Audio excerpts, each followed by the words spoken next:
Everyone, welcome back to Chapter 2, Economic Systems. Today we are going to talk about why markets. So, a couple vocab words. We'll talk about firms. Additionally, we have incentives. So, why do markets exist? Markets, like a farmer's market or a sporting goods store or the New York Stock Exchange, they eliminate the need for any one person to be self-sufficient, right? I don't have to grow all of my own food and sew all of my own clothes, right? Markets allow us to exchange the things that we have for the things that we want, right? So I might have, hopefully, a paycheck from doing my job, right? And I can kind of specialize in teaching, make money off of teaching, and then I can take my paycheck and I can use that money to buy groceries and clothing and home decor, right? Whatever I want.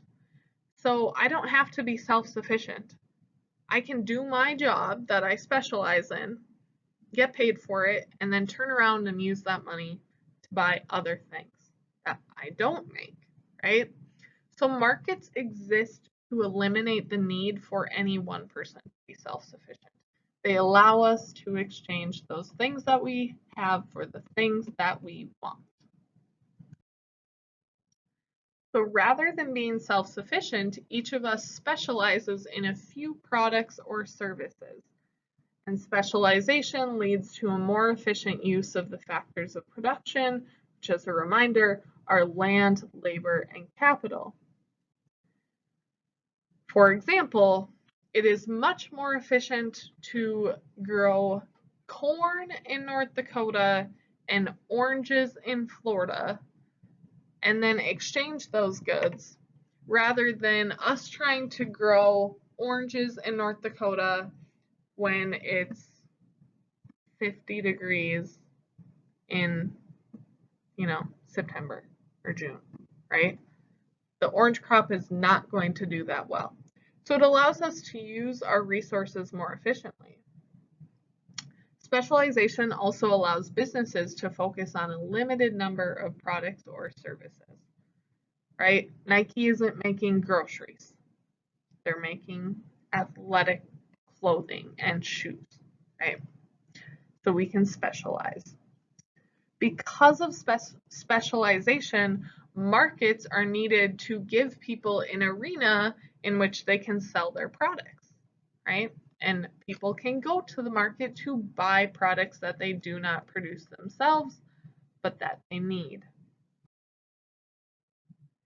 So, next we have a free market economy. A free market economy is characterized by a few different things. One, we have households and we have firms, which means we have factor and product markets. We're going to look at a diagram that kind of shows that in a minute here.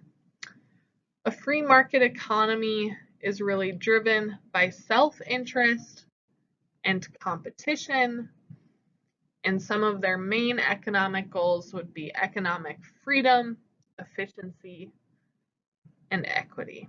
Okay. In a free market, answers to the three key economic questions are made by a voluntary exchange in the marketplace, which basically means that the choices that are made in our economy are really up to us as individuals. Individuals help determine what gets made, how it's made, how much people can consume of the goods and the services that are produced, right? So in the United States, we have a free market economy. So we determine our demand, right? What sort of products do we have a desire for? Someone can decide to open a business to provide for those wants, right? And You have individuals, privately owned businesses making these decisions. You also have individuals and privately owned businesses that own pretty much all of the factors of production.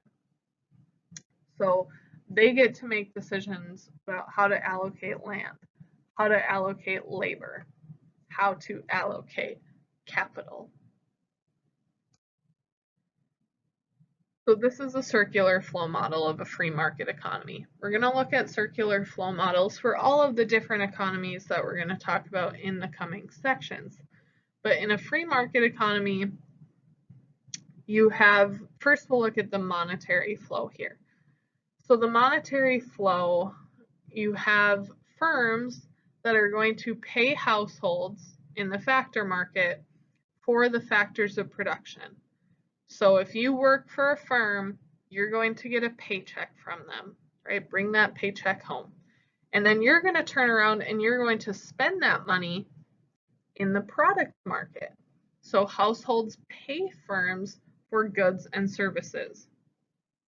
In the physical flow, households are going to supply the firms with land, labor, and capital in the factor market, and they're going to receive goods and services from firms in the product market. Please let me know if this model doesn't make sense. It looks a little bit confusing, but more or less, we get paid because we provided labor, a factor of production, and then we turn around and spend that money and we get goods and services for it.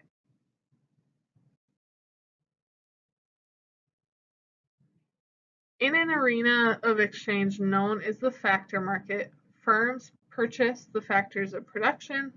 So for example, that can be renting land, hiring and paying workers, borrowing money, so on and so forth. And then the arena in which households actually buy those goods and services is called the product market. All right, so Adam Smith. Adam Smith was an economist. He wrote The Wealth of Nations, and in The Wealth of Nations, he observes that in the countless transactions that occur in the market, the buyer and the seller is considering only their own self-interest, right? As a buyer, I don't want to spend a ton of money, but I want a quality product, right? As the seller, I want to make a profit. It's all about self-interest. So Adam Smith says that self-interest is the motivating force in a free market. Consumers pursuing their self-interest have an incentive to look for lower prices, right? Have you ever been in a store and you're like, this is $30 here. I wonder what it is on Amazon. Oh, it's $20 and free shipping? I think I'll order it here, right? I have ordered things from Amazon standing inside of physical stores, right? That's self-interest. It's a motivating force in the free market. So as a consumer, we're looking for lower prices. And according to Smith, consumers will respond to the positive incentive of a lower price by buying more goods, because spending less money on a good lowers the opportunity cost of that purchase, right? Like you probably think very little about going to buy a $5 coffee because the opportunity cost is so low, right? It's $5. But if you want to buy like $100 pair of joggers, you might think a little bit more about that because there's you could buy a lot of coffee for $100, right?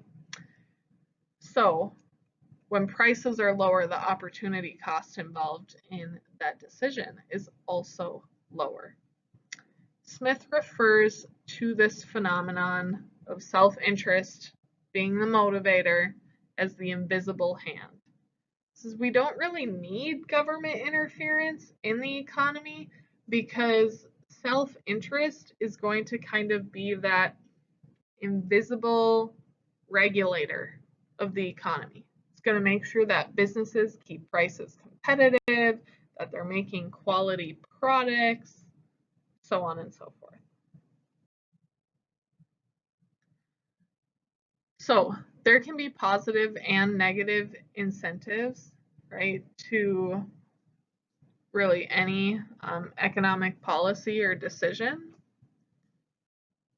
So we'll look maybe at a less economic scenario, but when it comes to like studying, right?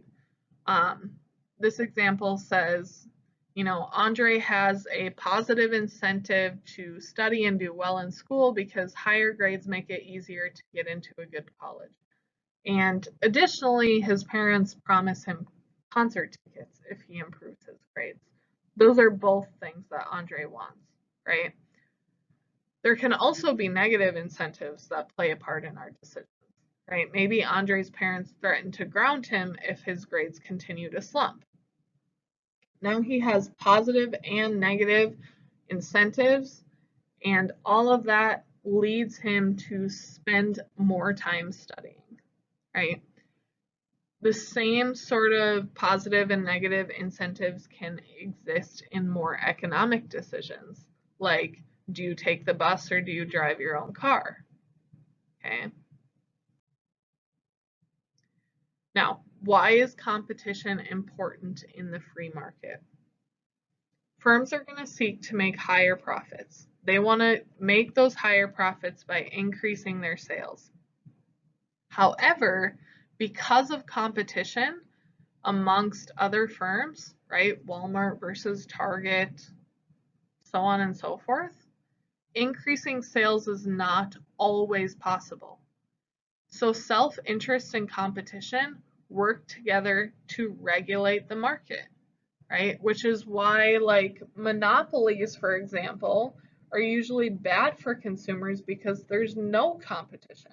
And so those businesses can charge whatever the heck they want because they don't have competition, right?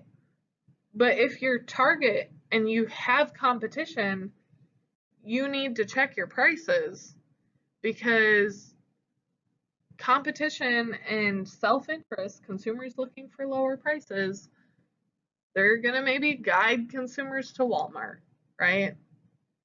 So self-interest and competition are going to work together to regulate the marketplace. This is the invisible hand. Competition helps regulate the marketplace. That is why it's so essential. Now, briefly here, we'll go back to the Target Walmart example. Some of you may be thinking like, oh, but shopping at Target is a much better experience. Okay, I agree. However, Target still needs to keep their prices competitive. So I may be willing to spend 10% more on my goods at Target to have the experience of going to Target versus to have the experience of going to Walmart. But I wouldn't spend 50% more on my goods, right? So there's like this breaking point, right? There's this self-regulation that happens because competition and self-interest exist. So under ideal conditions, a free market economy meets a few different economic goals. Okay, usually a free market economy is quick to respond to changing conditions because they're not relying on the government to make the decisions. Government's slow, individuals move fast. So we can respond quickly to changing conditions. In general, a free market economy has a large degree of economic freedom. It encourages and incentivizes economic growth, and they tend to lend themselves to consumer sovereignty. So consumers really are making the decisions in a free market economy about what goods are made, how they're made, who they're sold to, right? Consumers kind of lead the show.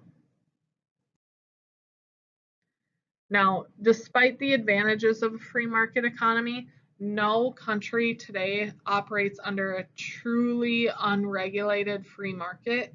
Even in the United States, we have regulations on businesses and regulations on consumers. And most of the time those regulations are to help consumers, not hurt them, but they can have negative incentives, right? By like regulating a certain industry, it may increase the cost of a good or service because of new regulations. For example, if there are regulations about like keeping the environment healthy, right? Then maybe businesses need to change the way that they manufacture goods, and that can cost them money. They're going to pass that cost on to consumers. So, can have adverse side effects as well. But there's no country today that has a truly pure unregulated market. Every country has some regulations. All right, that was kind of quick, lots of information. Let me know if you have questions. Otherwise, have a great day.